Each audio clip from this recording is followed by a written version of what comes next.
Neste momento, seguimos o trabalho da manhã, convidamos a professora Sandra Andrade para apresentar a palestrante.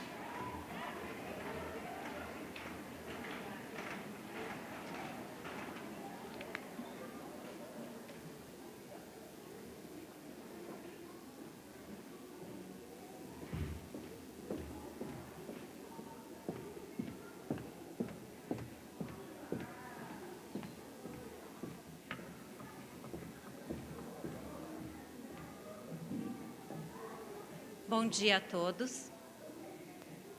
A gente passa, então, a apresentação da professora Bela, que aceitou o nosso convite para estar aqui hoje.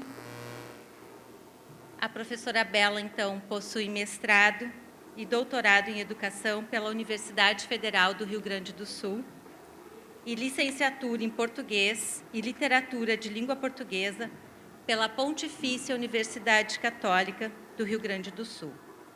É professora associada do Departamento de Ensino e Currículo da Faculdade de Educação da Universidade Federal do Rio Grande do Sul.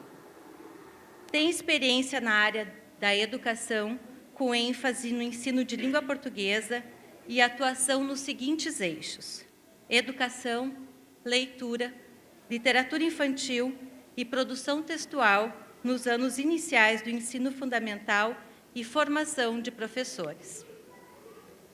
Além deste protocolo, importa dizer que a Bela, como é conhecida por muitas de nós, foi nossa professora aqui na FACED por 30 anos, atuando intensamente nas disciplinas de linguagem e educação e na equipe do estágio de docência nos anos iniciais, e além de toda a competência conceitual e metodológica, Bela é nossa mentora, nossa mãe intelectual, como costumamos dizer, e nossa grande amiga. A Bela foi professora de muitas de nós que estamos aqui hoje. E eu tive o privilégio, particularmente, de ter sido orientada pela Bela no meu estágio, na graduação em Pedagogia, e de ter sido orientada no meu TCC por ela. E eu não me canso nunca de ouvir a Bela falar ao longo desses mais de 20 anos que a gente se conhece e convive. Obrigada, Bela, por ter aceito o nosso convite. É um privilégio te ter conosco hoje e temos certeza de que as professoras aqui presentes irão aproveitar ao máximo a tua exposição.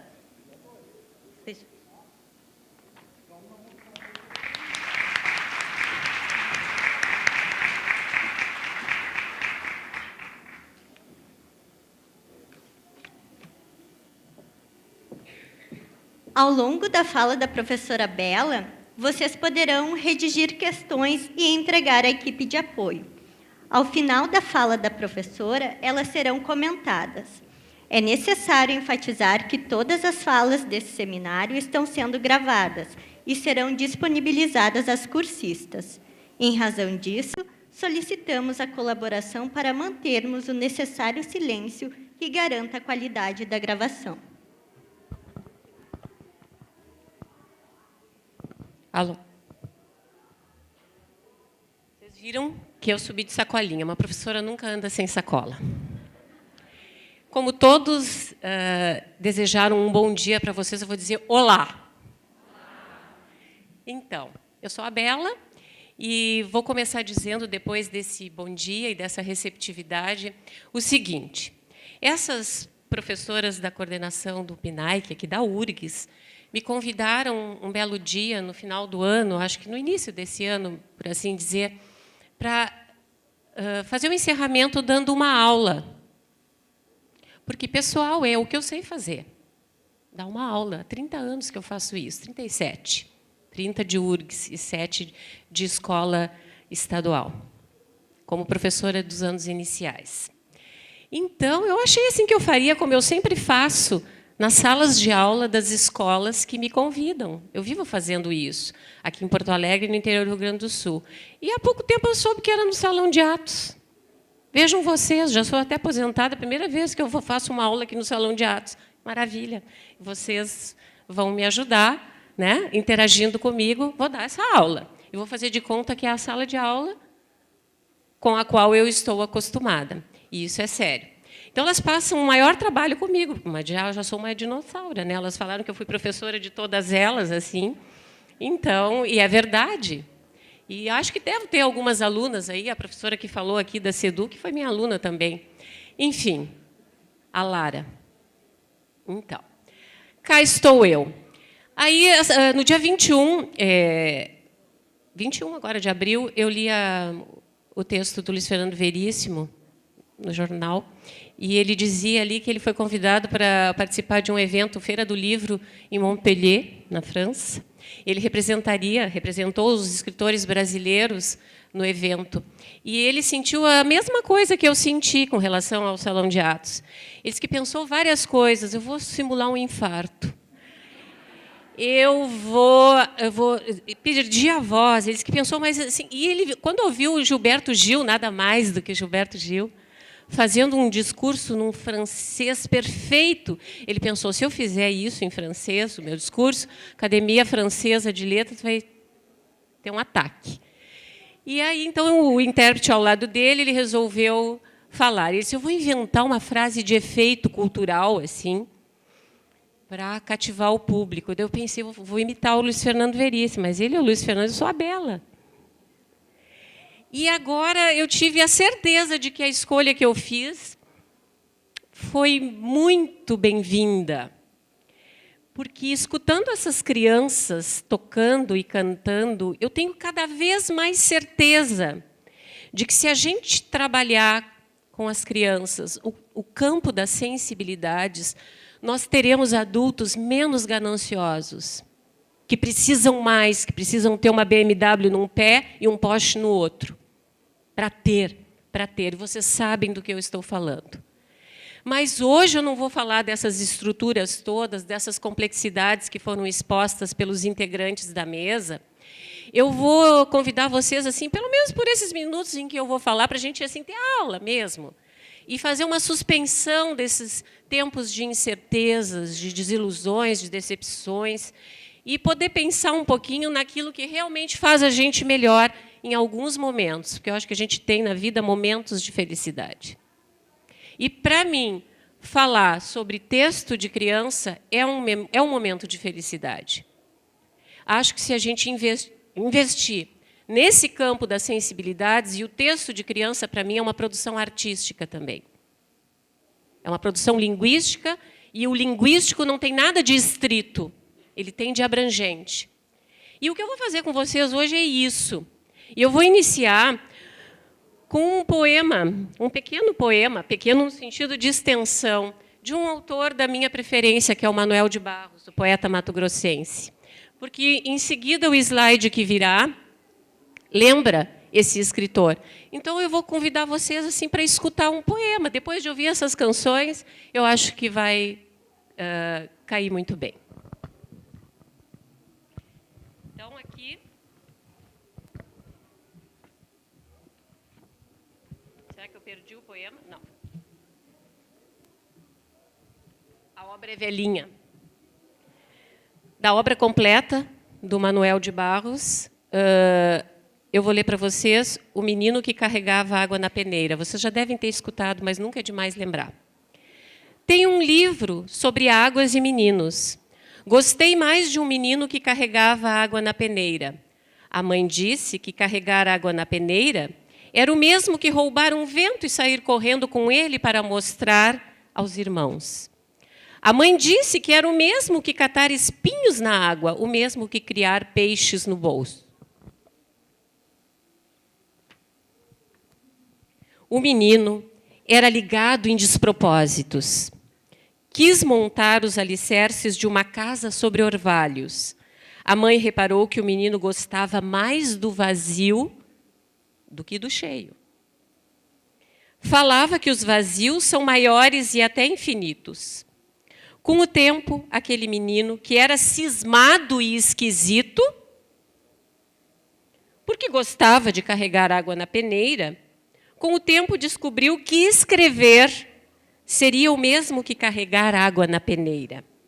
No escrever, o menino viu que era capaz de ser noviça, monge ou mendigo ao mesmo tempo. O menino aprendeu a usar as palavras. Viu que podia fazer peraltagens com as palavras. E começou a fazer peraltagens.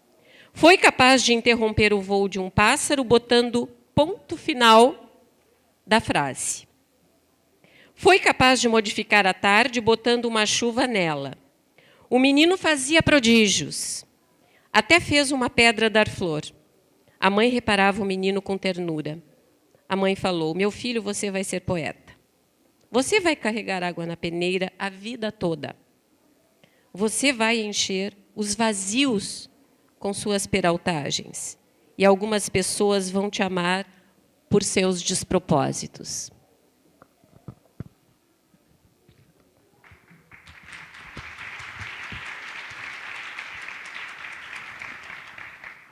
Esse poema me chama sempre, me encanta, porque eu acho que nós todos somos os inspiradores, as inspiradoras, somos aqueles e aquelas que convidamos as crianças e os não tão crianças a fazer peraltagens. Pode passar quem está me ajudando? Ah, gente, elas insistem que eu use isso, eu vou tentar. Eu prefiro. Não sou moderninha, assim, de ficar usando várias coisas, microfone, etc, etc. Pode passar o segundo. Olha aí. E aí eu fui buscar para vocês essa imagem e coloquei apenas esses versos.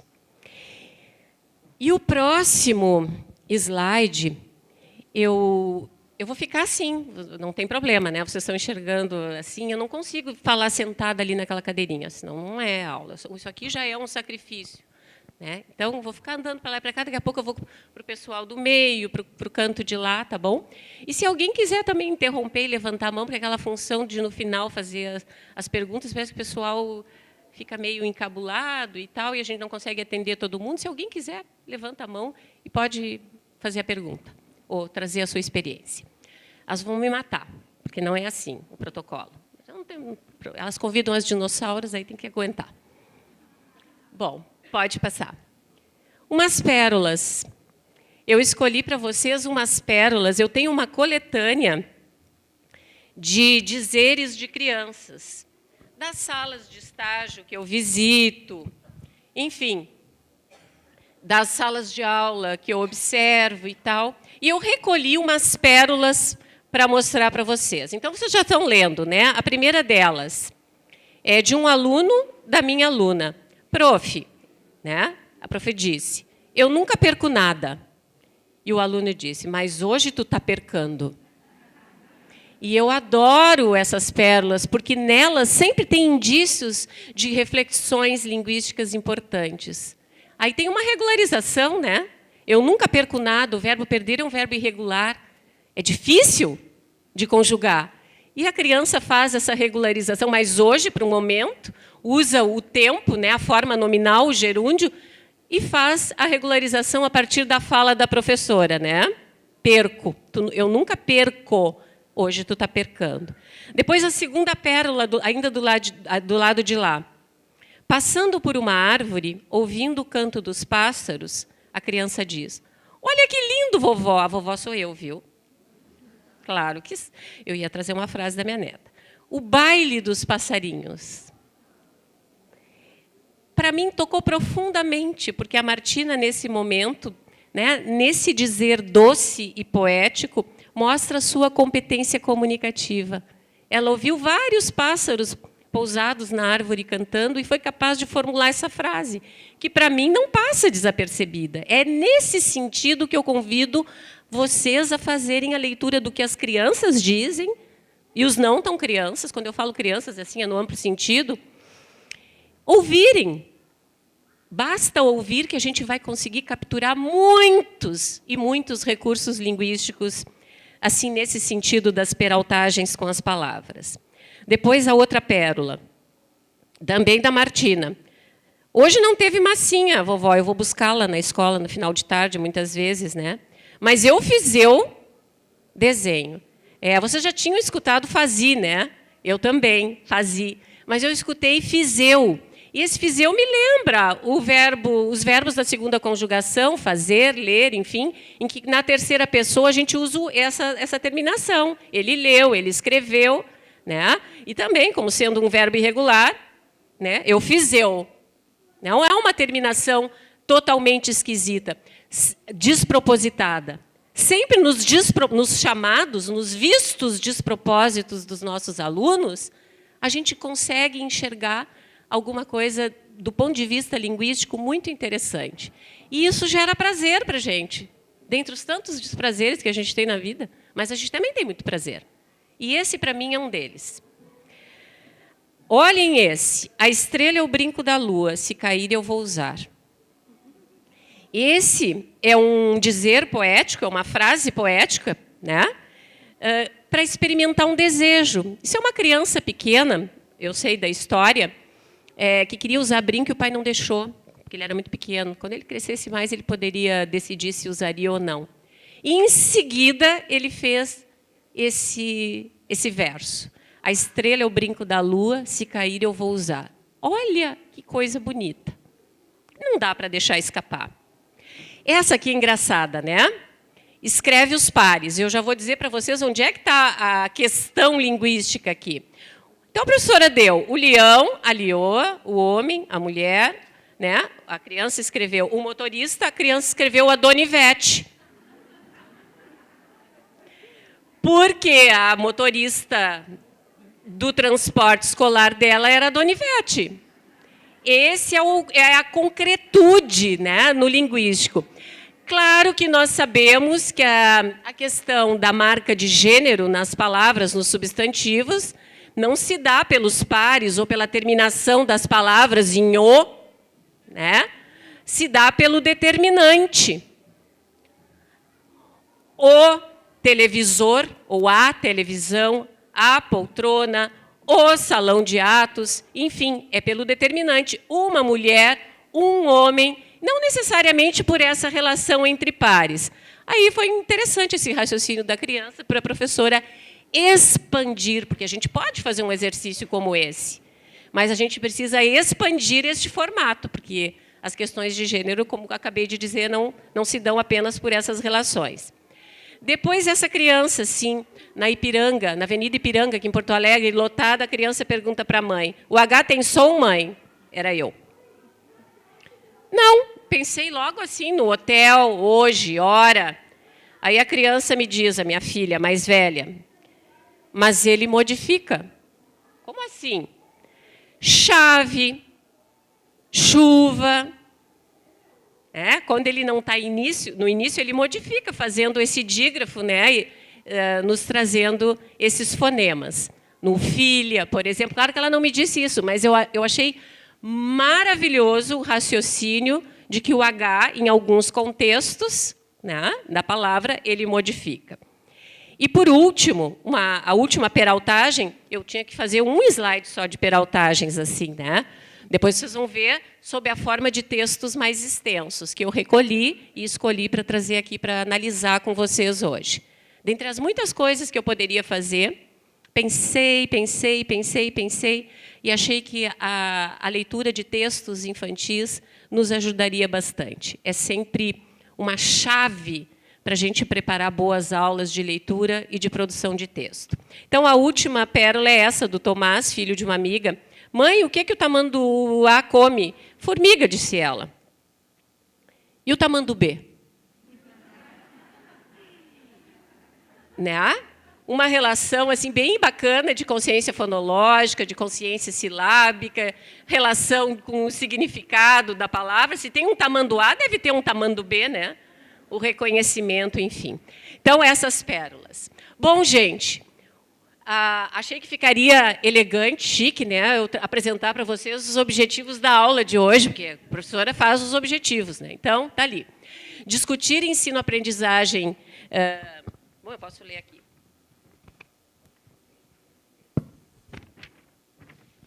Discutir ensino-aprendizagem de recursos linguísticos na perspectiva da ampliação de repertório, professores e alunos. eu não abro mão disso. Quanto mais a gente reconhece, identifica os recursos linguísticos e adquire repertório para isso, claro que a gente precisa estudar textos de autores, etc., bons artigos, enfim, mas não podemos deixar de fazer o exercício de leitura dos textos, buscando encontrar algo nesses textos dos nossos alunos. E um segundo objetivo, evidenciar a produção e a reescrita de textos, tanto compartilhadas quanto individuais, como alavancas para a reflexão sistematizada de recursos linguísticos. Então, eu acredito piamente que, ao investir na aprendizagem de recursos linguísticos, os nossos alunos, nós também estamos investindo na nossa aprendizagem de recursos linguísticos. Identificar recursos linguísticos é um trabalho e tanto de fôlego da nossa parte e depois da parte das crianças também. Pode passar. Aí, algumas ideias norteadoras. Como eu disse para vocês, eu precisava assim, trazer algumas questões, algumas ideias, para não ficar apenas com a análise de textos. E já digo de imediato que esses slides ficarão à disposição de vocês dentro do curso, dentro da formação. Tá bom? Então, a primeira ideia. Eu estou falando aqui de dar continuidade ao processo de alfabetizar com método, e aí eu citei aqui a Magda Soares, pensando nessa obra que ela escreveu recentemente, a alfabetização, a questão do método, né? Em 2016. Eu acho que vocês já discutiram dentro desta formação suficientemente essas questões sobre métodos e alfabetizar com método. Eu faço parte desse time, que acho que a gente precisa, sim, metodologia, um método, mas, para mim, a questão central é a nossa formação, é o nosso repertório de conhecimentos para poder escolher o que fazer e como fazer. Então, para mim, dar a continuidade, eu vou centrar um pouquinho nisto hoje, né? Porque é a minha formação mais, digamos assim, específica, trabalhar com as crianças que já leem e escrevem, embora tenha orientado inúmeras alunas ao longo da minha trajetória de estágio, em primeiro ano, em segundo ano, ainda no antigo currículo, que não havia o primeiro ano, enfim. Mas eu gosto muito daquela fase em que a criança aprendeu a ler, domina, entre aspas, né? Tem um certo domínio do sistema de escrita, está lendo, está escrevendo, e aí, bom, que desafios? Como dar continuidade? E eu peguei mesmo essa deixa com vocês hoje, tá bem? Então, assim, claro, para mim, alfabetizar com método implica aquisição de repertório, eu já falei sobre isso, conhecimentos linguísticos, entre outros tantos importantes, por parte do professor. Também implica um planejamento de atividades com intencionalidades. Eu preciso saber por que eu escolhi esta atividade deste modo. Que conteúdos, que conhecimentos linguísticos estão embutidos nessa exploração que eu faço oral ou por escrito com as crianças? Como é que eu vou dar conta da atividade feita pelas crianças? Como é que eu vou explorar a variedade de respostas, de hipóteses, de soluções? Gosto muito de usar a palavra solução. Solução de escrita. Depois, a utilização de diferentes gêneros textuais e exploração de suas características. Eu e a Luciana estamos finalizando uma pesquisa de fôlego sobre gêneros textuais e sua função, suporte, enfim, materiais que as crianças acessam. E nós ficamos verdadeiramente impressionadas com algumas situações. As crianças têm e acessam e sabem muito sobre materiais de leitura. Elas nomeiam, muitas vezes, fixando mais no suporte, na materialidade, não é? Dos materiais de escrita, dos materiais de leitura. Mas sabem a função também. E o mais interessante de tudo, essas crianças pesquisadas por nós, de uma escola municipal de Porto Alegre, são protagonistas, muitas vezes, de leitura na sua casa. Então, todo esse trabalho de pesquisa de fôlego que nós fizemos, porque são muitos dados, nós não conseguimos dar conta de todos eles até agora, esses dados serviram, nesse momento, funcionaram para nós como um alerta para o planejamento das aulas de leitura, da importância dessa variedade de gênero, né, que a gente pode trabalhar, mas não trabalhar superficialmente. Trabalhar instigando as crianças, propondo atividades para o desenvolvimento da consciência metatextual, que seria a gente trabalhar, de fato, as características do gênero. As características, a funcionalidade, a questão da comunicação, os recursos sociodiscursivos, o estilo. Quando a gente fala em recursos sociodiscursivos, a gente está pensando também no estilo, nas marcas comunicativas desse gênero. É nesse sentido. Uma outra ideia, também, que eu acredito bastante, é a proposição de textos escritos, de produção textual propriamente dita, que se associa ao trabalho de leitura decorrente de sequências didáticas anteriores. Então, aquele trabalho de leitura ele pode ser suporte, a gente pode puxar um fio para incrementar a produção textual.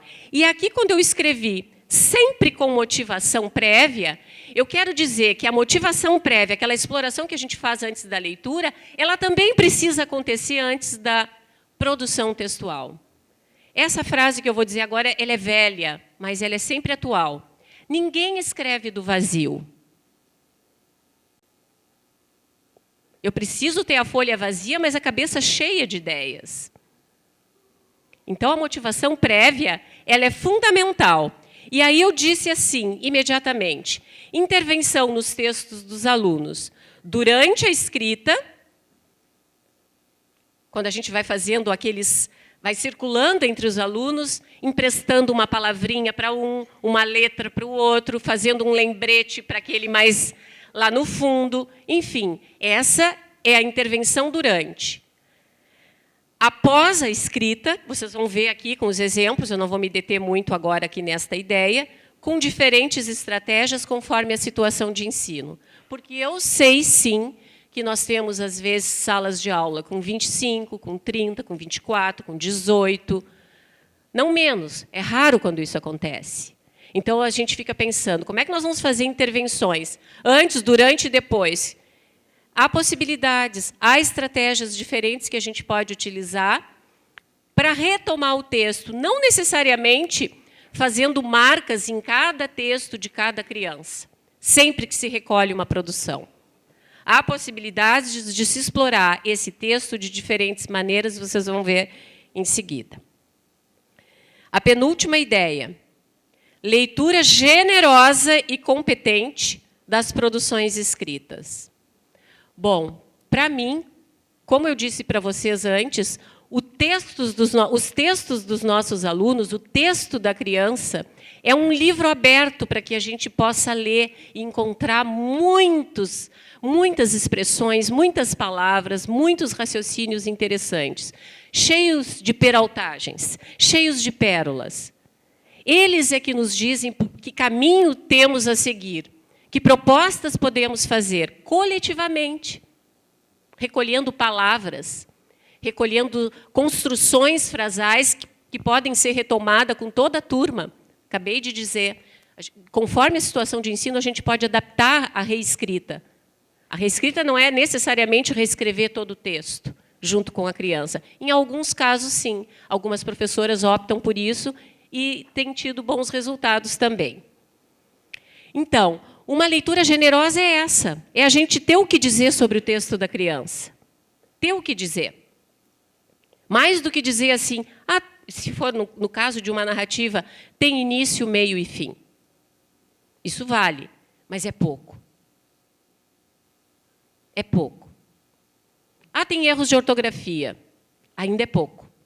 Nós temos tantos recursos em termos linguísticos para reconhecer, para identificar, para trabalhar, e a gente vai ver isso, que é possível, mesmo com textos bem curtinhos, iniciais, digamos assim, numa turma do ciclo de alfabetização.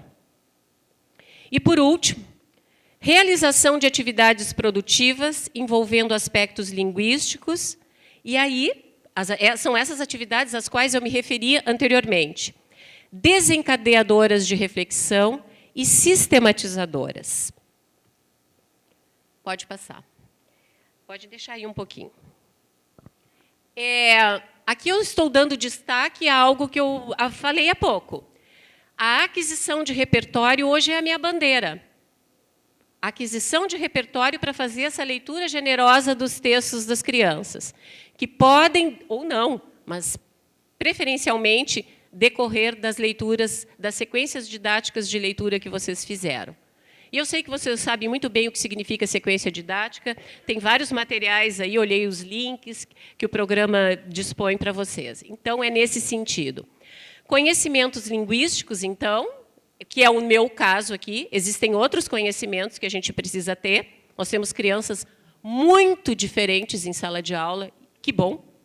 Não dá para passar uma régua e achar que todos aprendem igual, isso eu nem preciso dizer. Vocês sabem tanto ou mais do que eu, né? Mas, nesse sentido, nós precisamos também desse repertório, desses conhecimentos linguísticos para fazer esse trabalho generoso de leitura. E aí eu quero mostrar para vocês em alguns excertos de escritas de alunas do estágio. Quando é que eu identifico o repertório linguístico por parte do professor? Quando o professor se apropria, né, do texto do seu aluno, das atividades do seu aluno, e sabe, ou se permite, escrever ou falar sobre elas. Então, aqui eu vou apresentar para vocês o excerto de um relatório de observação. Pode passar. Diz a aluna assim, a Franciele: no primeiro contato que tive com a turma, a professora me informou que os alunos são muito questionadores. De fato, são alunos interessados que mostram vontade de aprender e saber cada vez mais. Que bom que a professora passou isso para ela. Em relação à leitura, os meninos parecem mais avançados que as meninas. Eu achei interessante essa afirmação. Parecem, mas ela colocou parecem, naquela turma específica, porque não há uma relação, né, que determine isso, que os meninos são mais avançados que as meninas na leitura. Mas, enfim, foi uma constatação que ela fez naquela turma. Grande parte da turma já lê, olha que maravilha. Porém, ainda há aqueles com dificuldade em algumas sílabas, e principalmente nas sílabas complexas. Ela identificou onde é que é o deslizamento na leitura. É nas sílabas complexas, naquelas formulações que fogem das formulações mais comuns, babebi babu. Então, as crianças, por exemplo, têm alguma dificuldade, fazem uma leitura mais ascendente numa sílaba como, por exemplo, trans, de transporte, guar, de guarda, que é uma sílaba extensa, por exemplo. Ela pensou nesse aspecto. Então, ela sabe, né? Mostra que sabe que tem esse domínio. Na escrita, mesmo os alfabéticos ainda utilizam hipóteses fonológicas, ok? Estas hipóteses correspondem às questões ortográficas. Olha que essa frase eu acho generosa. Essas hipóteses correspondem às questões ortográficas que ainda não foram assimiladas por eles. Eu acho muito bonita essa palavra ainda. É diferente de dizer não sabe, não aprendeu. É nesse sentido a leitura generosa. Bem, e aí ela dá o exemplo, porque não posso ficar sem o exemplo, eu quero saber. E ela escreve carroça, com R só, que as crianças ainda escrevem, e carroça, o caso de uma regularidade contextual. Isso é possível de ensinar, em seguida. É uma turma de segundo ano aqui. É uma regularidade. Vocês já leram os artigos, os livros sobre isso. né? Moraes, por exemplo, trabalha muito bem essas questões. Tem materiais também à disposição nos links que eu dei uma olhada. Então, aqui é uma questão de mostrar o R entre vogais, né? Com um som fraco, um som brando e um som forte. Aqui, muito linda essa escrita da criança, tambor, com tio. Onde é que está o indício de aprendizagem aqui, que a aluna reconhece? A criança já sabe que o tio é marca de nasalização. Ainda não aprendeu as outras marcas de nasalização. O M no final de sílaba, né? O N por contiguidade, banana, por exemplo, o N por contiguidade. A segunda sílaba da palavra nasaliza o A, banana. Né? E tem gente que pronuncia banana, dependendo da região, dependendo do lugar, né? De onde vem, onde mora, enfim. Então, são indícios de aprendizagem. E isso tudo eu consegui identificar no repertório, ali nesse excerto que a aluna escreveu. Pode passar. Diza, né? Aqui eu trago, dentro dessa questão da aquisição do repertório, alguns momentos de planejamento, né, com a minha intervenção. Então, onde está em negrito é a minha intervenção com a professora em formação. Ela faz o planejamento, claro, eu escolhi 3 ou 4 momentos. E fiz as minhas intervenções para estimular, para instigar a professora a pensar, a escrever mais sobre o seu planejamento. É uma fase de aprendizagem. E essa minúcia, esse detalhe do planejamento faz uma diferença enorme na hora da exposição, da interação dessas professoras com as crianças. Não que depois a gente não planeje mais, mas talvez a gente não seja tão detalhista por uma série de razões, mas isso precisa estar aqui, ó. Por isso que a gente não pode abrir mão desse repertório em termos de conhecimentos linguísticos. Pode colocar. Então, a professora Ana Paula, não sei se está aqui presente, enfim, ela escreve no planejamento no seu terceiro momento, é assim que ela organizava.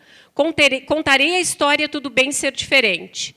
Eu já pergunto, autor, fazer explorações sobre o título do livro. O que isso significa, tudo bem ser diferente? Fazer explorações sobre o título do livro. Aqui eu estou na dimensão da leitura, da motivação prévia. Precisa especificar isso. Pedir que contem algo de concreto sobre essa frase, tudo bem ser diferente. Isso é muito importante para os nossos alunos. Eu sempre digo que a gente precisa, às vezes, puxar o fio terra das alunas. E vocês também, dos alunos de vocês, a gente faz isso. Às vezes, a gente diz para elas assim, no meu caso, dizia, nós não estamos dando aula para os colegas da faculdade, nós estamos dando aula para crianças. Fio terra. Alguém tem algo para me contar sobre essa frase? Tudo bem ser diferente? Aconteceu alguma coisa com a gente? Alguém pode nos contar? Isso é a motivação prévia. Quarto momento. Conversaremos a respeito das diferenças. Todo mundo é igual? O que é ser diferente? Ótimo, boas perguntas, mas precisa concretizar mais. E aí, tipos de diferenças físicas, comportamentais, culturais. E eu escrevo para ela, eu quero as questões concretas dessa motivação prévia. E escrevi para ela, explorar aspectos tais como uso de óculos, cor da pele, cor do cabelo, olhos, altura, gostos, times, comidas, língua que falamos, a que outros falam, clima, tempo diferente em outros lugares. Isso é concretizar numa motivação prévia. E nós não precisamos... Eu nunca fui uma professora habilidosa em termos de recursos, de elaborar materiais. Eu queria ser uma Laura da vida, uma Luciana Piccoli, uma Sandra. Eu não sou. Eu sempre fui mais tranquila com as explorações verbais. E eu consegui fazer coisas nesse sentido. Então, aquelas que são do meu time saibam que o repertório nos ajuda muito nesse sentido. Uma boa exploração é fundamental. Não adianta a gente pedir socorro, se socorrer com vários materiais importantes, não tirando a relevância deles, muito pelo contrário. Eu, até nesse momento, quando eu falo dos materiais, eu digo que eu sou uma invejosa sofisticada, nesse sentido, né? Porque eu não sei fazer, eu nunca consegui. Hoje temos prontos também, mas eu gostaria de ter produzido muita coisa. Então, eu usei o meu outro lado, esse lado falante, de gesticular, de cantar, para fazer as motivações prévias e as explorações. Bom, quinto momento. Aqui vem uma questão ortográfica também, no qual, neste momento, a professora mostra que conhece o que está ensinando. Aí é a questão da intencionalidade. Não é uma atividade qualquer. Olhem o que ela diz.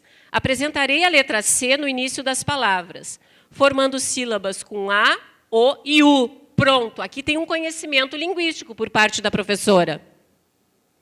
Ela sabe que a letra C com A, O e U representa o fonema, esse K. As professoras já disseram ali. E com E e com I é que muda a situação. A professora sabe disso. Então, olhem o que ela diz. Ela vai trabalhar nesse momento, hoje, isto, formando sílaba com A, O e U. E depois estas sílabas no meio e no final das palavras, claro.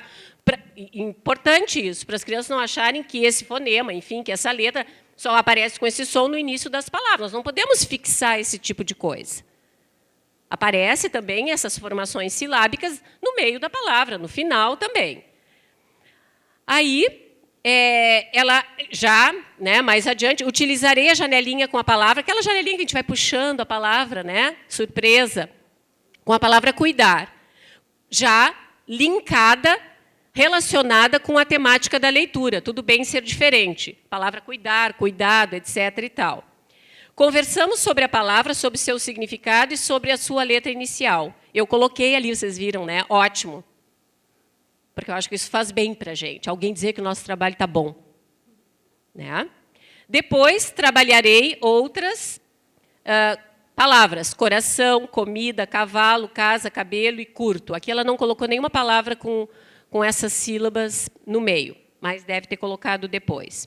E, por último, ela diz que, aqui ela fez uma atividade reflexiva, trabalhou com esse grupo de palavras, com a exploração pela janelinha, trabalhou no quadro com outras palavras, e agora ela vai fazer uma atividade sistematizadora. E vai fazer o jogo do pare, para a sistematização da leitura de 5 palavras. Essa é uma turma de primeiro ano, viu, gente? Da Ana Paula. E aí eu só coloquei para vocês verem que o jogo do pare é algo muito simples. Há muito tempo, eu não sei, a fonte eu acho que sou eu mesma. Mas ela foi assim se disseminando, agora ela está aí. É uma latinha qualquer onde a gente escreve pare. E a gente pode fazer várias coisas. Eu listei algumas aqui para não ficar pensando assim, enfim. Leitura do nome das crianças. Vocês colocam ali dentro da latinha as fichinhas com os nomes dos alunos, né?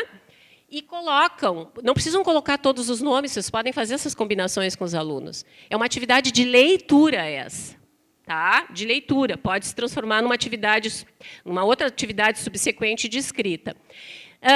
Entre essas palavras da latinha, vocês coloquem uma placa, como está ali, pare.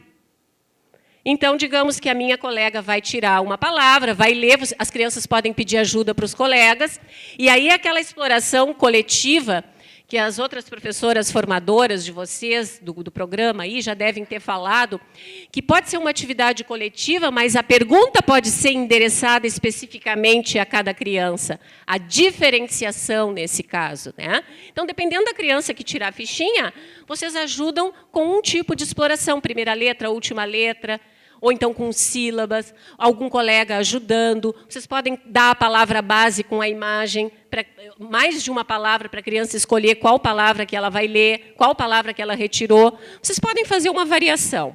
Enfim, quando a criança tira a placa pare, coloquem umas 3 placas de pare dentro para poder fazer com algumas crianças. Vocês podem também combinar que a latinha, nesse momento, não vai passar em todos os alunos, depois, outra hora, a gente segue a sequência, enfim. Leitura do nome das crianças, leitura de palavras dos textos, como foi o caso dessa aluna especificamente, trabalhou essas palavras, formando a letra C, formando sílaba com A, O e U.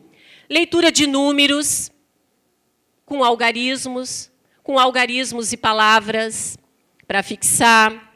Leitura de letras, leitura de sílabas. Vocês podem colocar imagem, palavra, enfim.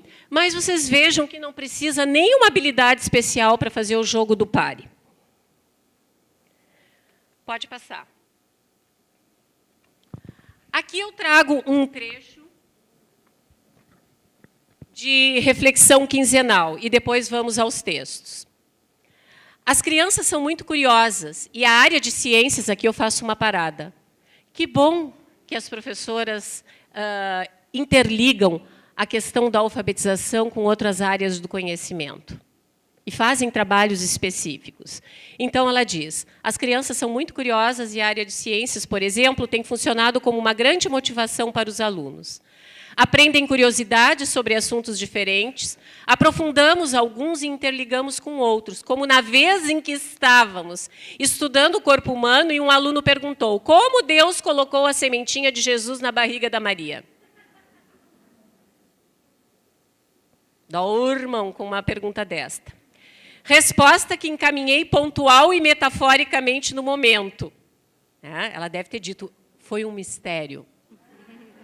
Eu não sei bem, mas parece que foi por aí. Mas que oportunamente foi explorada através de discussões sobre o funcionamento do nosso corpo, com desenhos e hipóteses pelas crianças, leitura de livro informativo, ida ao laboratório com a professora de ciências, envolvendo observação de outros materiais.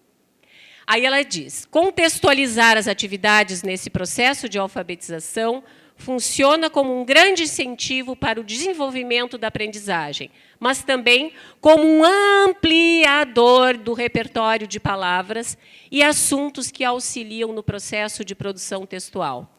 Acredito que a Caixa de Curiosidades Científicas esteja contribuindo muito para a integração das habilidades a serem desenvolvidas. As curiosidades retiradas da caixa e esclarecidas por meio de pequenos textos, objetos, imagens, são muito aproveitadas pelas crianças. Querem escrever sobre aquilo, querem saber como se escreve a palavra, querem desenhar, etc. Pode passar a caixa de curiosidades. Nenhum problema, né, mais complexo para fazer uma caixa de curiosidades. Era um momento que a Ana Paula tinha ao longo da semana com essa turma de primeiro ano. Ela colocava um livro sobre o corpo, ela trazia a resposta para uma pergunta que eles haviam feito, né, com algumas imagens, fotos, foram ao laboratório, como ela disse, e a caixa de curiosidades geralmente vinha para incrementar o trabalho. Pode passar. Agora tem um excerto de reflexão final, de estágio, nós já vamos passar para os textos, tá bom? Que também mostra e aí eu já vou lançar a mão aqui de outros recursos linguísticos diferentes, a professora lançou, diferentes de ortografia, né? Enfim. A turma 441, aí era um quarto ano da professora que estava fazendo estágio numa escola estadual. Então, a turma 441 produziu muito e cresceu outro tanto de março para cá. Se em algum momento o vocabulário era mais restrito, a coesão e a coerência deixavam a desejar. E poucos recursos da língua escrita eram utilizados. Aos poucos, caminhamos em outra direção. A partir das leituras e de muita exploração dos aspectos linguísticos, ela especifica quais são, ortografia, pontuação, nexos, os elementos de ligação, né? Muitos elementos foram sendo incorporados aos textos dos alunos. Diálogos e sua pontuação convencional tornaram-se elementos presentes em suas histórias. A autocorreção funcionou com a turma e, aos poucos, as marcações foram diminuindo. As autocorreções a partir das legendas, pessoal. Vamos aos textos. Alguém quer me dizer alguma coisa? Se reconheceu? Aí nessas falas das professoras, em alguma atividade, já fez o jogo do pare, algo parecido? O jogo do pare? Tá, vou dizer de novo. A latinha, tu entende? Quem é que está falando comigo? Oi, como é teu nome? Oi, Silvia. Que tu tens que... Qual é o ano? Tá, o jogo do par é aquela latinha que tu viste ali, né? Tu colocas palavras, algumas palavras que tu queres sistematizar, palavras decorrentes das leituras anteriores, palavras dos assuntos que vocês estão trabalhando na semana, dos projetos, enfim. Então, tu escolhes algumas palavras que tu queres sistematizar com a leitura. Tá? É uma atividade de leitura e escrita. As coisas não são estanques. Eu sempre prefiro colocar poucas palavras, justamente para cumprir esse objetivo da sistematização. Então, colocar 5 palavras é um bom número, 4, enfim, e umas plaquinhas também, umas fichinhas iguais às palavras, escrito pare, e vai passando a latinha entre os alunos. Os alunos vão tirando a palavra e tu vais fazendo as explorações quanto à leitura. Quando esse aluno retirar a plaquinha do pare, ele passa a latinha adiante. Entendeu? Ok. Não tinha entendido ainda? Ah, bom. Tá, mas agora ficou mais... E aqui para a gente, assim, que está fazendo sempre e que conhece, né? Qual que é a latinha com as plaquinhas de pare? Vocês podem colocar... Não coloquem colorida, porque eles são espertos, eles vão mexendo, só que não pode olhar, né? Tem que tirar assim. Tá? Uma atividade boa, bem simples, bem boa. Olha ali o texto. Digamos assim, a professora da turma está presente, tirando fotografias, a Evelyn. Onde é que está a Evelyn? Ela até pode ajudar. Pena que vocês não conseguem ler. Eu não quis fazer a tradução. Vocês conseguem ler o texto da criança? Uma criança de A20, né, Evelyn? A20. Tá. Então, eu vou contextualizar. Olha lá o título. Texto produzido por uma criança em uma turma de A20. Aí eu faço 2 questões. Quais as intencionalidades? Vocês vão ver. Pela descrição que eu faço da atividade da professora, ela está aqui presente, se eu mentir alguma coisa, ela vai fazer a intervenção. E a número 2, o que se pode identificar nesse texto? Vejam que é um texto de 4 linhas. E eu me debrucei sobre ele. A Evelyn se debruçou antes de mim. Ela fez um TCC sobre a produção textual, orientada pela Luciana. E eu fui da banca. Então, agora, ela me presenteou com os textos. Eu recolho textos de criança. Se vocês quiserem mandar para o meu e-mail, eu aceito e ajudo vocês a analisar, quem sabe, fazer um parecer assim, para alguém que pede, por exemplo. Então, a atividade prévia que a Evelyn fez. Aqui nós estamos, então, no campo das intencionalidades. Ela fez leitura de palavras envolvendo pares mínimos. Lembram do Arthur Moraes, pares mínimos? Bombom, pompom, tela dela, tia, dia. Olha esse tia com o dia. Tem uma realização, aí a gente escuta um X, né? Se vocês quiserem, um CH, tia, dia. São palavras com sons parecidos, com ponto de articulação. A Luciana sabe mais isso do que eu. Mas são palavras com sons parecidos. Vera, fera, voto, foto. Não, voto não. Não vamos falar de voto. Não. Então, ela fez leitura de palavras envolvendo pares mínimos. Olha aí, jogo do pare. Por que eu mostrei para vocês? Ela colocou esses pares de palavras para os alunos lerem. Escrita de frases com a dupla de palavras. Eu acho que eu acertei, porque foi a Evelyn que mandou. Aqui eu resumi, né, a atividade prévia. Foi começando a sistematizar. Jogo do troca-letra, que vocês sabem. Figura e montagem de palavra correspondente com letras móveis. Mais ou menos o jogo do troca-letra. Pois, se vocês quiserem o jogo do troca-letra, eu acho que vocês sabem, mas aí a Evelyn explica. Aí, então, escrita de uma historieta, eu apelidei de historieta, com uma das palavras ou com a dupla. É isso, Evelyn? Sim. E essa criança aqui, a Amadinha, escolheu uma palavra, escolheu a pomada, dentro dos pares mínimos, do P e do B. Né? O P e do B. Ela escolheu pomada. E a professora disse que era para desenhar também, né? Então, a professora fez aqui, ela tinha intencionalidades. Ela queria resgatar, trabalhar essa questão dos pares mínimos e fez atividades com palavras, com frases e com texto. Intencionalidade. Objetivos claros. O que eu quero de início, o que eu quero depois, como eu vou sistematizar. Se vocês não escrevem isso, vocês têm que ter isso dentro da cabeça. Esse é o repertório. Muito bem. O texto diz assim, pomada. Olha que a menina coloca lá em cima. Já estou dizendo que é um ganho, né, no lugar convencional de títulos. Só que ela colocou acima do desenho. Se vocês estão conseguindo identificar, o desenho está bem interessante. Tem a pomada, né, tem a criança machucada, enfim. A menina caiu do balanço. Ponto. Uma A20. Ela foi para casa. Ponto. E curou o machucado com pomada.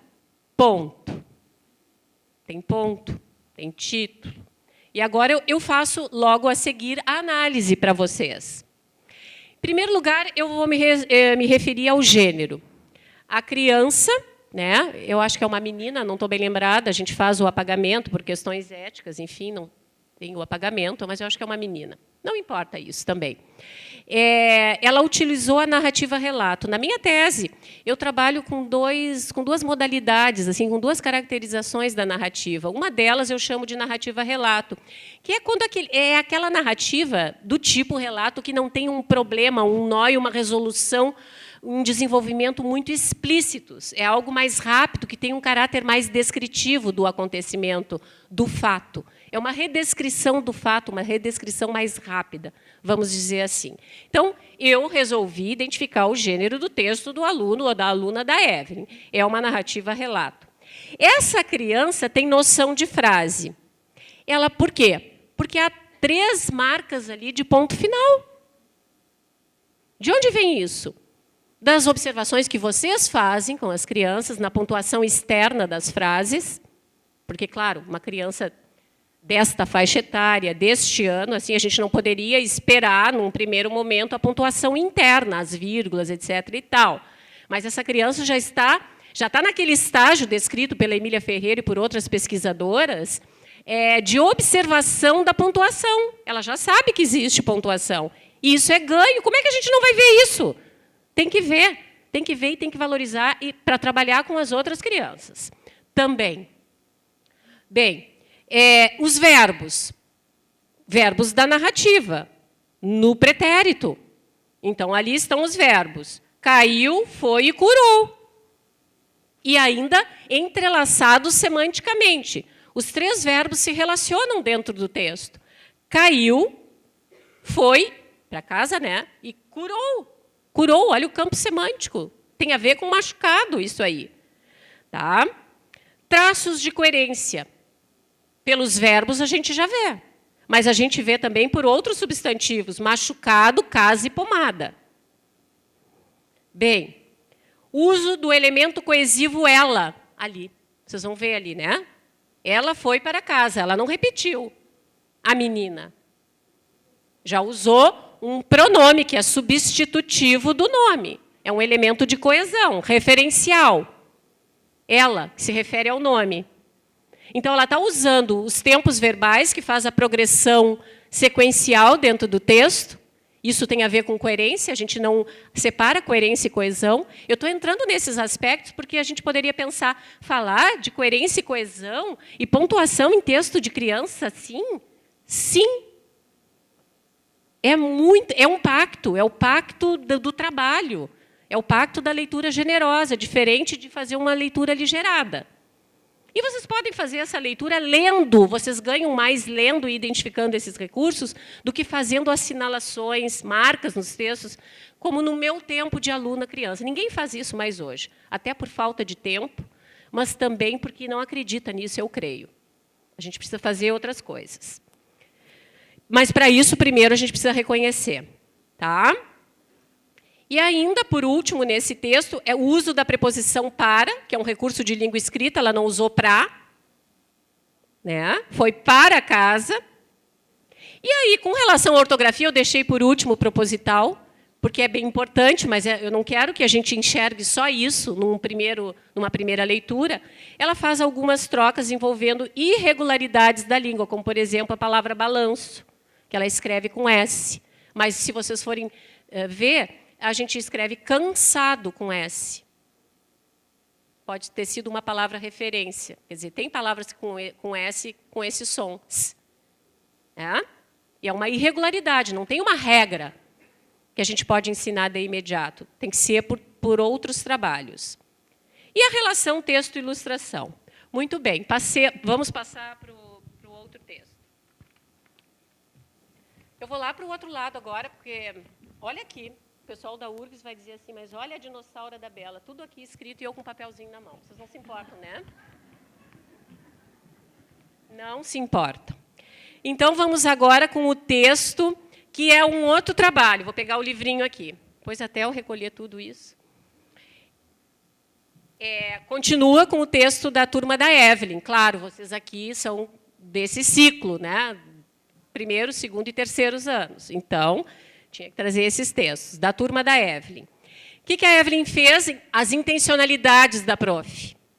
Atividade prévia, estudo do sistema solar, envolvendo leituras, fotos, slides dos planetas, discussão sobre o planeta em que gostaríamos de morar, explosão de ideias sobre a possível existência de outros planetas, leitura do livro Pequenas Observações sobre a Vida em Outros Planetas, de Ricardo Silvestrin. Esse foi meu aluno, pessoal, vocês imaginam? O Ricardo Silvestrin, quando fazia o curso de letras. Eu era professora do estágio também. Esse livrinho aqui, que tem os planetas diferentes, tem o planeta Pum, eles gostam muito. Acho que eu tenho que ler um texto para vocês sentirem. Vocês conhecem? Sim, sim, mas sempre tem gente que não leu ainda, né? Então, vamos ver um planeta.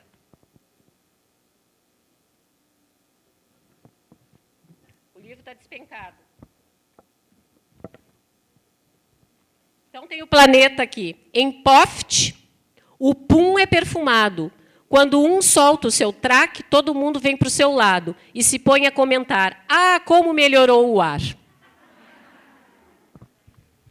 Então, foi esse livro que a Evelyn trabalhou para instigar as crianças a escreverem sobre outros planetas. Tá? Proposta de escrita, ela faz desenhar e inventar um planeta diferente. E aí, agora esse aí está com a identificação, né? Mas eu acho que é substituto do nome da criança, por questões éticas. É o Gustavo, mas que não é o Gustavo. Então, o Gustavo escreve e desenha. Não, acho que não está nesse. Acho que é o anterior. Esse é o chocolate, é o MCs, né? Eu estava no chocolate. Bom, deixamos esse. Vou para cá. Não pulaste nenhum? Não? Então tá. Atividade prévia já foi. Esse aqui é assim. O meu planeta que eu queria morar é o MC, porque é muito legal e porque eu gostaria de morar com MCs. Tá? Então, ele faz a utilização da narrativa-relato, que agora vocês já sabem, a relação entre a proposta da professora e as experiências culturais, porque aí estão os MCs. Olha as marcas sociodiscursivas, comunicativas, sobre as quais eu falei lá nas ideias norteadoras, né? Relação texto-ilustração, perfeita. Olha esses MCs aí. Né? Presença da sintaxe da fala, o meu planeta que eu queria morar. Mais adiante, a gente vai começando a trabalhar essas questões. Né? Agora, seria muito difícil, teria que refazer a frase. Não é o caso com uma criança dessa idade, mas está presente ali a sintaxe da fala. O meu planeta que eu queria morar, né? A criança não escreveria assim, o planeta no qual eu gostaria de morar. Tá? Seria uma frase muito complexa. Mas há também a presença de sinais de pontuação, ponto final e 2 pontos ali, ó. O meu planeta que eu queria morar é o MC, 2 pontos.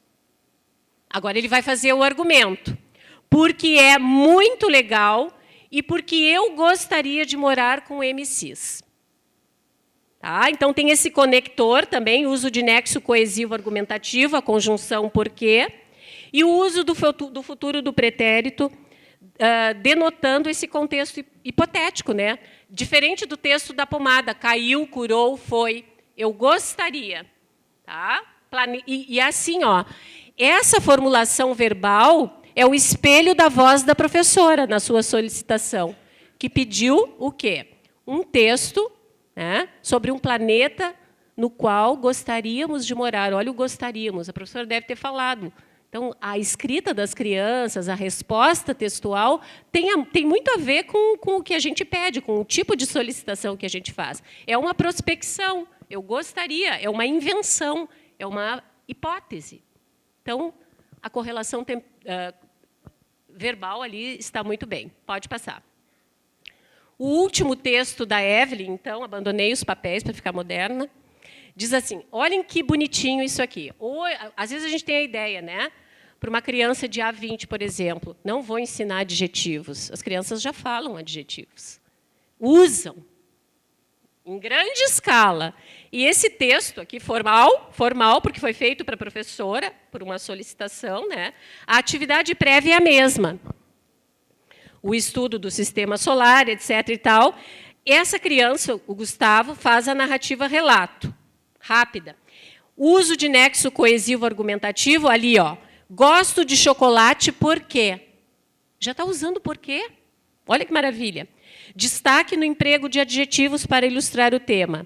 Porque, olha ali, ele escreve maravilhoso, preferido, é delicioso. Eu adorei, porque é delicioso. E ainda repete para enfatizar. Esse a gente pode considerar também um recurso discursivo, a repetição. Pode ser que ele não tenha feito por isso, mas a gente pode dizer, olha que bacana ficou essa tua frase repetida aqui. Tu gostaste tanto, tu gosta tanto do chocolate, tu repetiu, é delicioso, porque é delicioso. Vamos até colocar um ponto de exclamação aqui. Então, esse é um recurso que está aqui presente no texto. Reparem que ele usa o morfema oso, corretamente, com S. Delicioso, maravilhoso. Essa é uma questão ortográfica, de regularidade. Oso, esa. Está aqui presente no texto da criança. Vamos aproveitar e vamos expandir isso. Vocês vão ver daqui a pouco numa atividade que eu vou mostrar.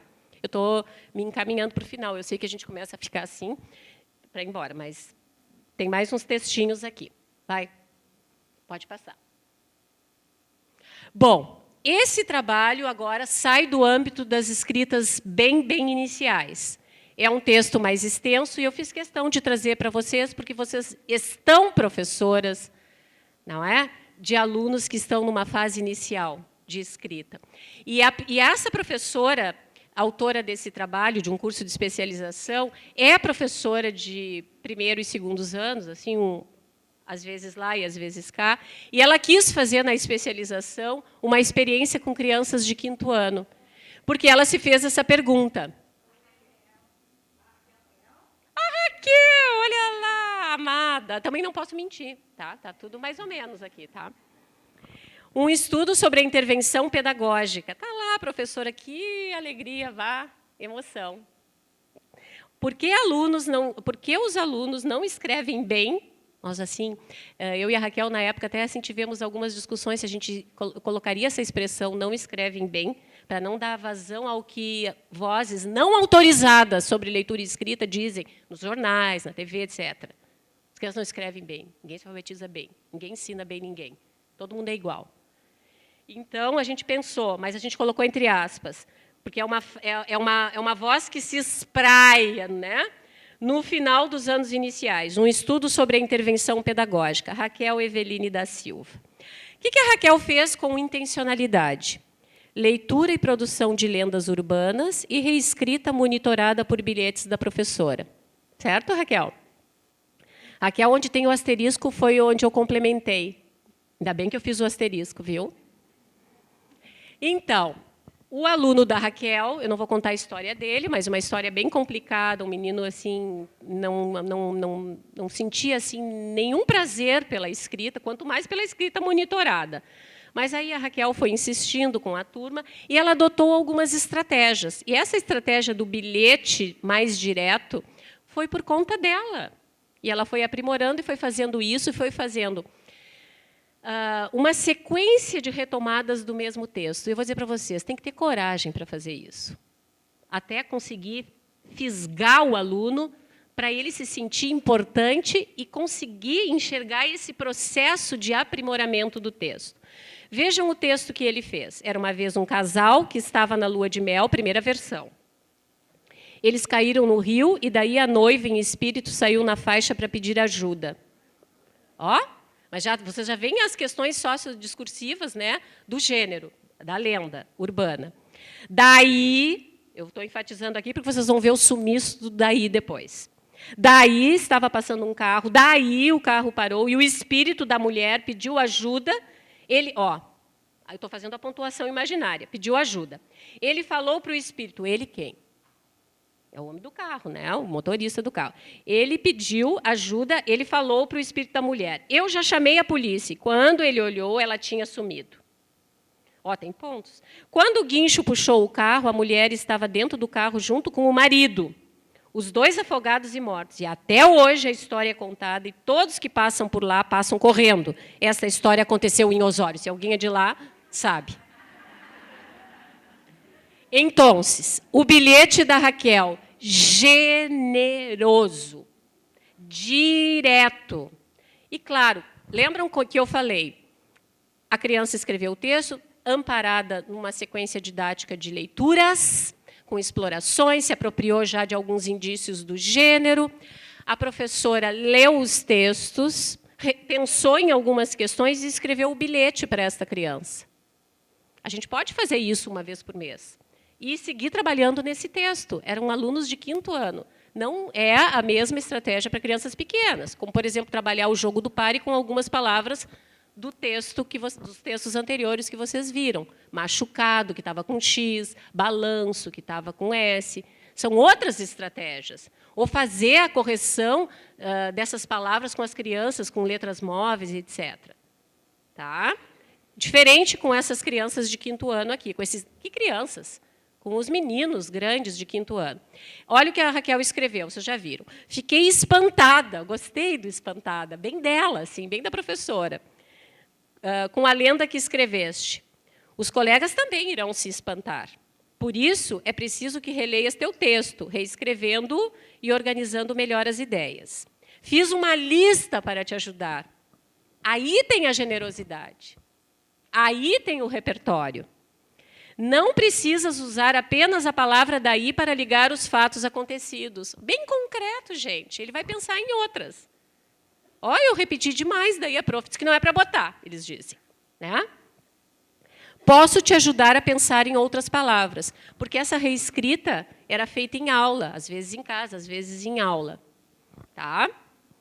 Em alguns momentos que os outros alunos, me disse assim a Raquel, estavam fazendo outras atividades, esse lá com o seu bilhetinho, com o seu texto, especificamente trabalhando isso. Não precisa fazer sempre tudo ao mesmo tempo. Né? Nos diálogos, conversas, é preciso usar os sinais de pontuação. Aí eu acrescentei, Raquel, no teu bilhete. Que nem eu fiz com a aluna anterior lá. Travessão e outros. Lembras? Mas olha a pergunta, a professora interagindo com ele. Lembras? É diferente assim da gente escrever assim, teu texto precisa de mais desenvolvimento. Se ele soubesse como fazer isso, teria desenvolvido, né? Também se tivesse tido vontade, porque às vezes é a falta de ânimo, etc. e tal. Número 3, faltou usar parágrafos, organizando as ideias. E, por último, que eu acrescentei na formulação da Raquel, com asterisco, então eu estou dizendo aqui, assumindo isso, completar o texto com mais informações sobre os acontecimentos. Aí a professora pode marcar com algum sinalzinho combinado com a criança. Né? Dizer mais coisas, por exemplo, quem é esse ele? E isso é uma questão de coerência, de coesão. Quem é esse ele? Eu não sei quem é o ele, deve ser o motorista do carro, mas escreve isso. Isso é concretude. Rever a escrita da palavra marido, para mim é o de menos. Logo a criança fez. Segunda versão. Segunda versão depois do bilhete da Raquel. E com a ajuda dela. Eu sei que a Raquel colocou no trabalho 2 versões, se eu não estou enganada, mas ela me disse que foram várias. Tá? Eu trouxe esta versão aí. Agora eu gostei do coisinha aqui. Bem... Era uma vez um casal que estava na lua de mel viajando de carro. Olha como mudou. ponto. Tem uma informação, uma introdução. Era uma vez a fórmula narrativa, né? A fórmula dos livros, era uma vez. Eu chamo isso de fórmula narrativa, de introdução. Podia ser certo dia, uma vez, né? Mas aí, como a lenda, era uma vez um casal que estava na lua de mel viajando de carro. Tal. Aí, eles, olha a coesão referencial, caíram no rio quando passaram por cima de uma pedra. Vocês viram que eu sublinhei aqui? Porque se a gente seguisse revisando o texto com esse aluno, a gente ainda podia incrementar essa frase. Aqui, onde eu coloquei o asterisco amarelo, daria para colocar uma vírgula, a gente já poderia, né, dizer para ele que não precisava ser uma frase tão extensa. E o carro capotou e o casal morreu.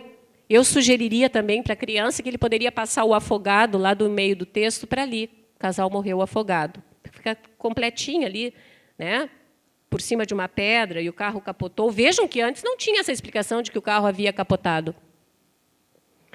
A noiva em espírito, olha que isso. A noiva, olha o campo semântico como vai se desdobrando.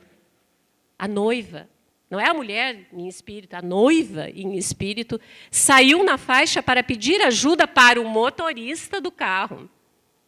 Vocês viram como é possível? Isso é verdade, aqui aconteceu.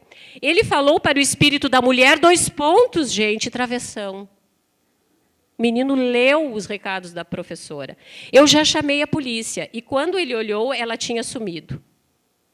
Quando o guincho da polícia, eu agora amarelei ali o guincho, porque é o campo semântico de substantivos, o guincho da polícia, né?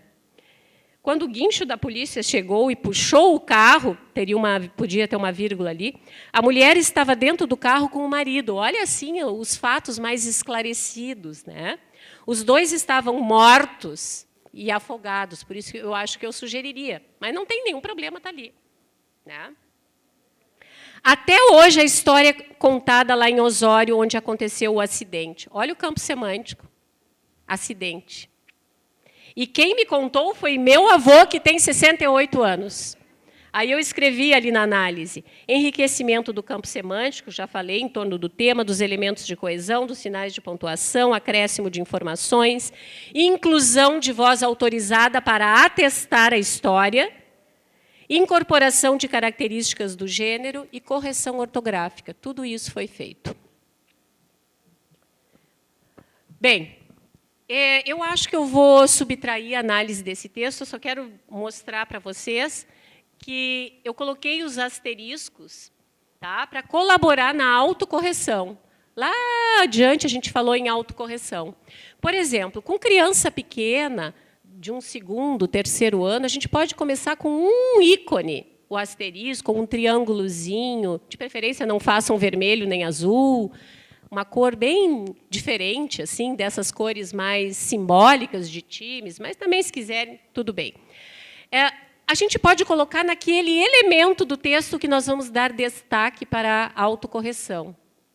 Então, por exemplo, na medida em que vocês vão lendo os textos que as crianças escreveram, não precisa todas. Separem algumas palavras que apareceram nos textos, tá? Vocês podem colocar no quadro essas palavras escritas e fazer algumas marcações para eles, na palavrinha que tem que ser recolocada adequadamente, conforme a ortografia. Então, asterisco, ali eu coloquei para marcar um sinal de pontuação faltante. Os 3 pontinhos eu coloquei no intuito de incluir uma palavra ou mais de uma palavra para tornar a frase mais clara. Eu não vou falar incoerência para as crianças, mas para tornar a frase mais completa, mais clara. Por exemplo, corrigir a palavra é o sublinhado. Então, vocês vão lendo, vão sublinhando, não sublinhem todas as palavras não convencionais, sob o ponto de vista da escrita. Por quê? Porque o nosso intuito, ao usarmos essas legendas, é para desenvolver, para usar a palavra do texto do aluno, o espírito de autocorreção, de que eu posso revisar o texto. E isso desde cedo. Texto não é algo intocável, é uma produção. É como quando a gente se arruma para sair, a gente vai fazendo retoques. O texto também merece. É nesse sentido.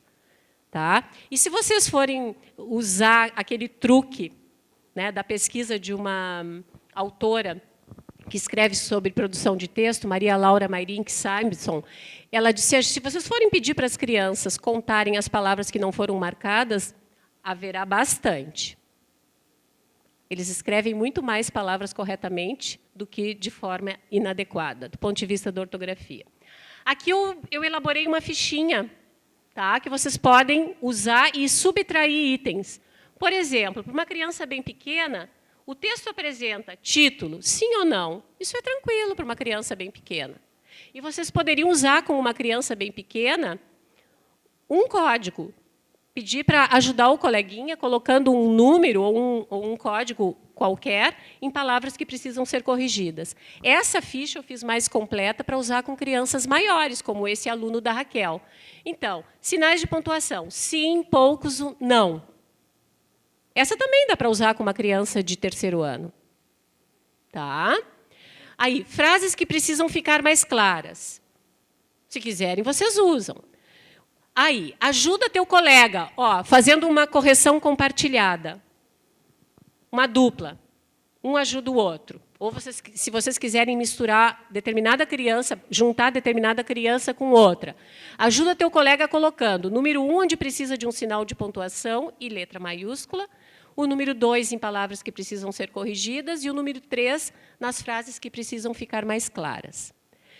É uma ficha um pouquinho mais completa. Então, repito, não precisam usar com as crianças numa fase mais inicial da produção de texto. Mas comecem a pensar nessa situação de retomada do texto.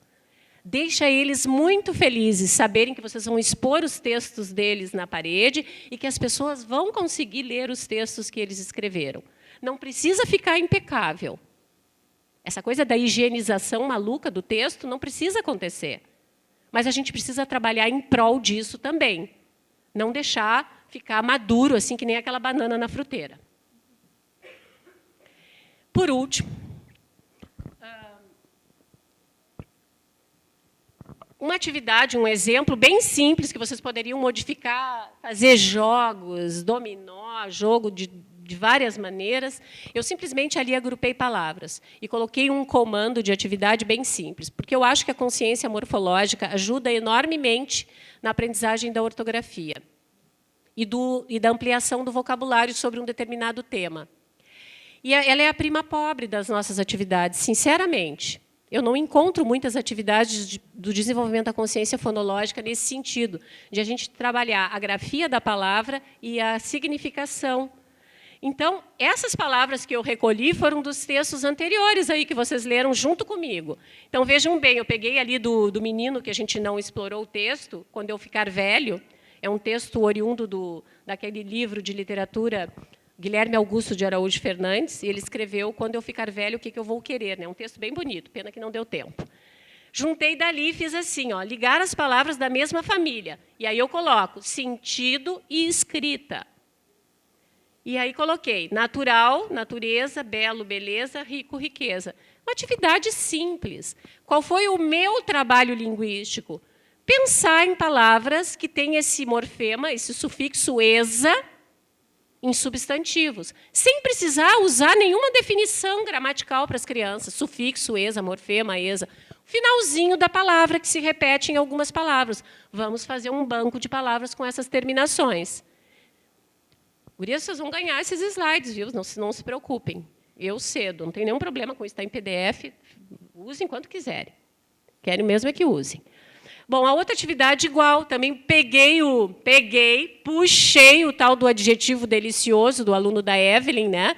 E fiz a brincadeira com o sufixo oso, porque a criança me instigou. Vocês viram que da leitura generosa com o repertório a gente consegue fazer umas atividades, e nem assim mega.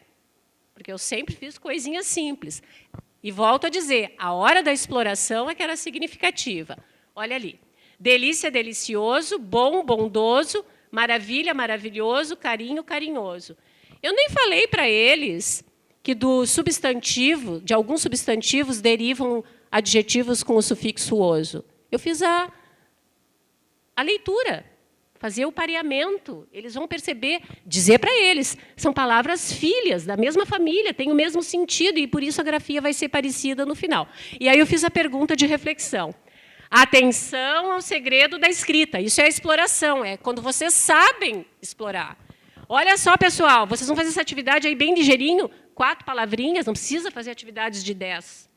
Né? Tem um segredo na escrita das palavras que vocês vão fazer as ligações. Vejam qual é esse segredo. Aí já tem um dizendo, que um já percebeu. Onde está o segredo na palavra? É no início ou é no final? Trabalhar essa posição, né, do sufixo. Mesma coisa ali em cima, peguei de outros textos. Vaca, vaqueiro, horrorosa, horrível, mentiroso, mentira, berreiro, berro, boi, boiada, etc. e tal, boiadeiro, enfim. Né? Palavras da mesma família. E aqui, por último mesmo, esse exercício de consciência sintática. Eu também usei o campo semântico do texto do aluno da Raquel e dos textos da Evelyn. Vejam, eu procuro bolar os exercícios gramaticais, eu chamo desse nome sem nenhum problema, são exercícios que eu chamo de produtivos. Eu busco o campo semântico, o assunto dos textos trabalhados. Claro que eu vou inserindo outras palavras, mas eu faço essa ligação. Então, completa as frases com as palavras mas e porquê. Ai, que difícil. As crianças usam mas e usam porquê. Então, vamos ver o sentido desses nexos, que só podemos ver nas frases, nos textos que eles leem, que vocês podem explorar também. Né? Olha ali, ele disse por que ele quer ir para o planeta chocolate. Esse é o argumento, é a razão pela qual. Olha só que bonito o texto do colega. A gente tem que começar a enfatizar, mas eu só posso enfatizar aquilo que eu sei e reconheço. Né? Então, o casal morreu porque sofreu um acidente grave ou mas sofreu? Porque sofreu um acidente grave, né? Essa é a relação de significado. Eu gosto do planeta Terra, mas prefiro o chocolate. Porque eu gosto do planeta Terra porque prefiro o chocolate, ficaria uma relação sem sentido na frase. Quero viver perto da natureza, porque acho mais saudável. O mas não se encaixaria. Tá? Eu sei que eu falei bastante, mas eu sei também que vocês já ficam com vontade de ir embora, não fazer pergunta, porque estão cansadas e com razão. Então, o meu último slide para vocês, assim. Pode passar.